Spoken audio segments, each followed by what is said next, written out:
síndrome del nido vacío. Ese es el tema de hoy. Síndrome del nido vacío.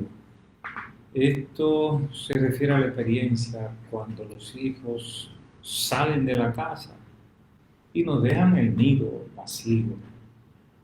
Síndrome del nido vacío es una experiencia cultural de América Latina y de otras culturas similares en las que existe un gran apego a los hijos.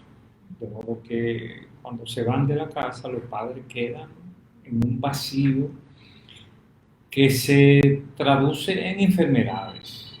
Entonces, hoy quisiéramos tocar este tema, el síndrome del nido vacío.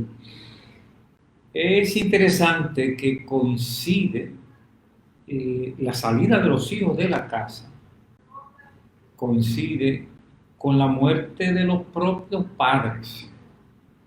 O sea, entre 40 y 50 años suceden dos eventos importantes que uno se va quedando solo o sola.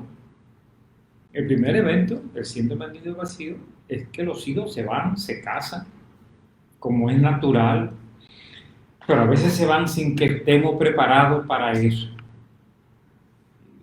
Pero hay otro evento que ocurre en ese mismo tiempo, que es la muerte de los padres.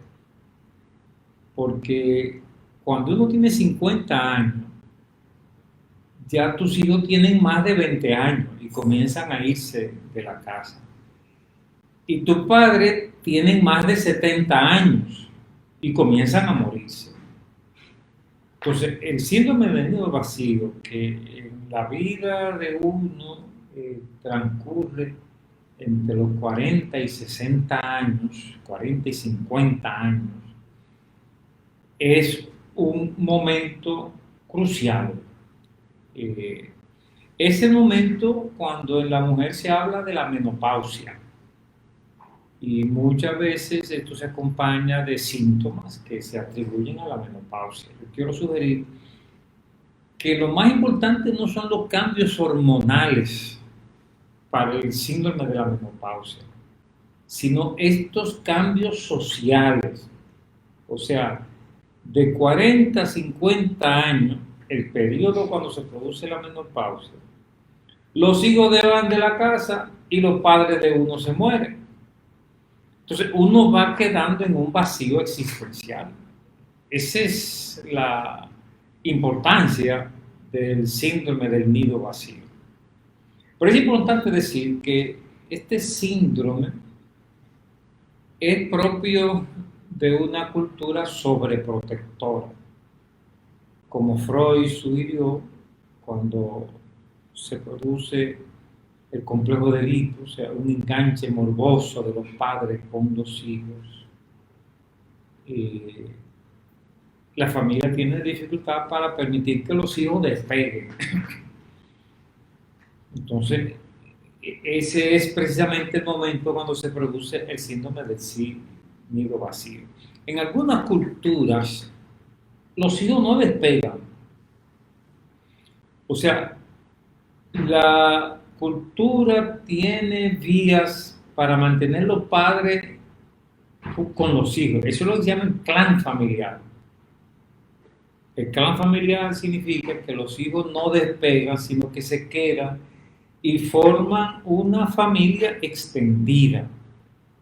Max Weber, cuando estudió el desarrollo del capitalismo, la revolución industrial, él observó que en los países donde había la familia extendida, o sea que los hijos no despegaban, se quedaban ahí alrededor de papá y mamá,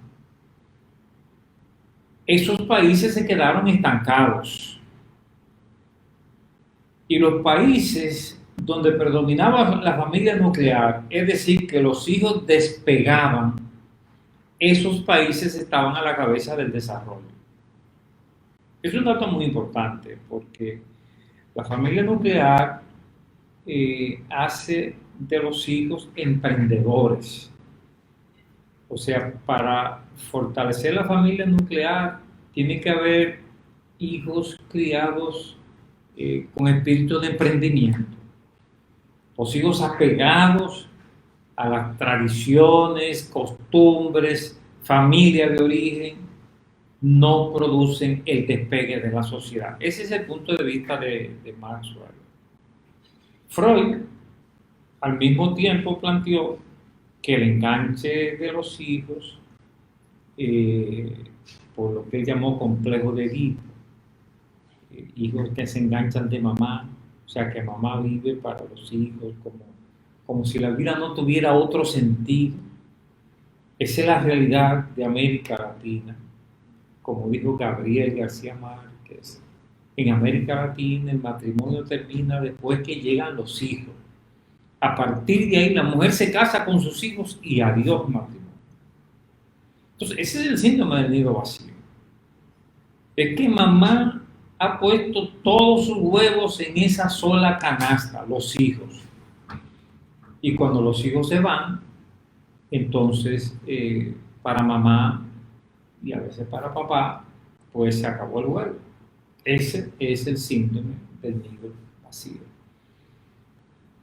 ¿Qué alternativa tenemos? Yo quisiera sugerir 3 alternativas ante el síndrome del nido vacío. La primera alternativa es una crianza para la autosuficiencia, es decir, criar los hijos para que sean autosuficientes. Eso significa que después que caminan, uno lo va soltando poco a poco para que vayan aprendiendo a tomar decisiones por su cuenta, que hagan las cosas por sí mismos. O sea, después que los hijos caminan, deben comer con sus manos, dormir en su propia cama. Alrededor de los 3 años, los hijos ya deben bañarse ellos mismos. Después de los 5 o 6 años, los hijos deben aprender a ser responsables en la escuela. Y los padres tienen que irlos soltando para que sean autosuficientes. Cuando se crían de esa manera, tenemos hijos más sanos y no tenemos el síndrome del nido vacío. Por eso, la recomendación completa es criar hijos autosuficientes y promover espacio de la pareja. O sea, el error en América Latina es que los jóvenes se casan y se van divorciando cada año mientras se enganchan cada vez más de los hijos. No, cuando los hijos están pequeños hay que darle sobreprotección, pero después que caminan hay que irlos soltando poco a poco para que sean cada vez más autosuficientes, mientras papá y mamá van reivindicando su espacio exclusivo de pareja. De modo que cuando los hijos se van de la casa, papá y mamá tengan su espacio legítimo de pareja. Esa es la primera respuesta que sugiero ante el tema del síndrome del nido vacío. Una segunda alternativa es que los cónyuges adopten a los suegros como padres. Es difícil en América Latina porque la suegra es objeto de mucho rechazo. O sea, todos los chistes más crueles son contra la suegra. Y a veces las suegras provocan esa situación. El tema de la suegra metiche que se vive metiendo en lo que pasa en la vida de sus hijos como si ella fuera la esposa, que compite con la esposa, que se compara con la esposa, que alienta a los hijos a una lealtad inquebrantable y que no puede ser sustituida por ningún matrimonio. Entonces, esa suegra a veces provoca las situaciones que se producen alrededor de ella, pero la trampa no es pelear con la suegra, no es matar a la suegra. La salida es enamorar a la suegra y verle como padres. O sea, una suegra es una mamá, un suegro es un papá. Y eso es un vínculo que tiene que desarrollarse poco a poco. Y cuando se logra, va a servir tanto para la estabilidad del matrimonio O sea, si nos eh, apropiamos de los suegros como si fueran padres, se fortalece el matrimonio. Además, le damos a los hijos un espacio natural donde ellos pueden ir como si fuera una casa alternativa, la de los abuelos. Y van porque papá y mamá ambos tienen a esos abuelos como una figura de respeto, como se debe respetar a los padres. Entonces, adoptar a los suegros como si fueran nuestros padres.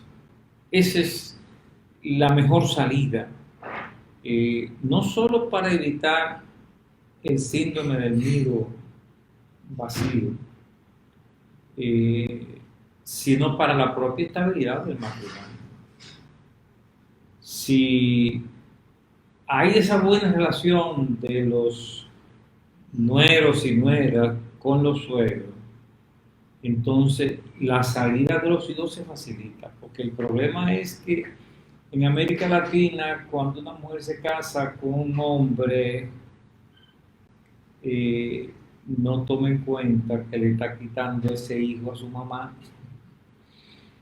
que muchas veces el hijo que su mamá ha criado como que nunca se va a ir de la casa.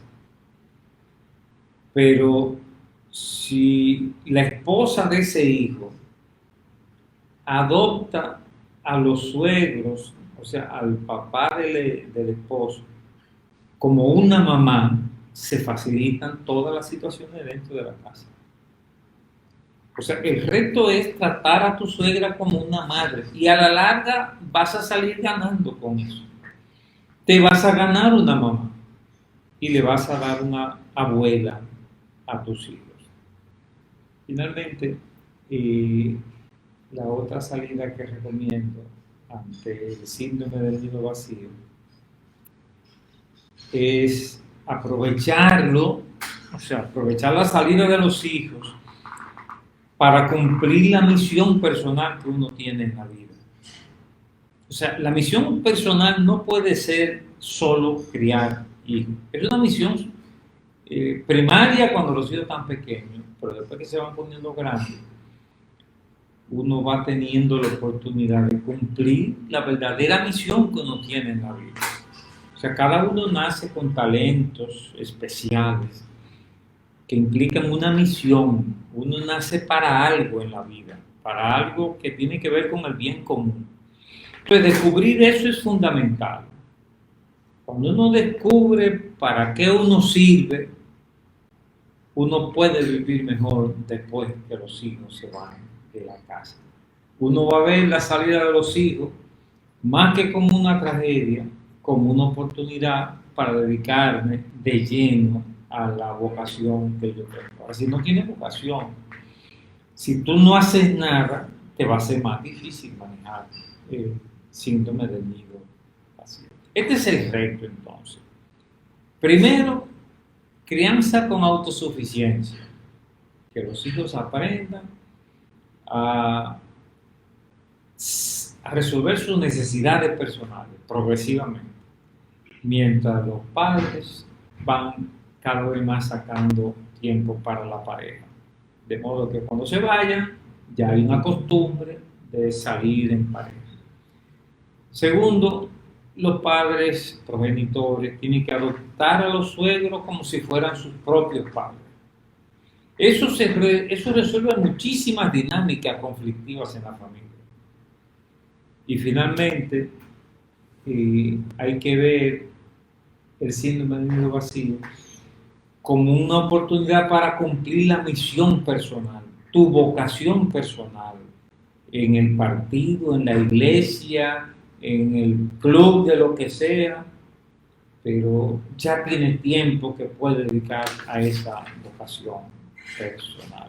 Te dejo este tema para la paz en la familia e incluso para el bienestar de la sociedad. Síndrome del nido vacío. Bien, saludo aquí a mi gente en Facebook. Aquí está Juliana. ¿Cómo estás, Juliana? Un abrazo. Inés, Berenice, Ojilda, Vidania nos manda bendiciones. Mi maestro en la Universidad Evangélica Cristiana, muy buen maestro, gracias por ese piropo. Bendiciones, doctor, dice Rosana. Importante tema, gracias por compartir. Y tengo también mi gente conectada en Instagram, gracias por todo lo que están allí conectados. Tengo un grupo de gente, saludos, abrazos para todos. Nadie tiene una pregunta, por eso me limito entonces a sugerir que este tema, el síndrome del nido vacío, debe ser visto en grupos, reúnanse en familia para ver este tema y saquen las conclusiones personales. Mañana vamos a concluir este ciclo con otro tema de importancia para grupos que quieren ser efectivos, especialmente la familia nuclear.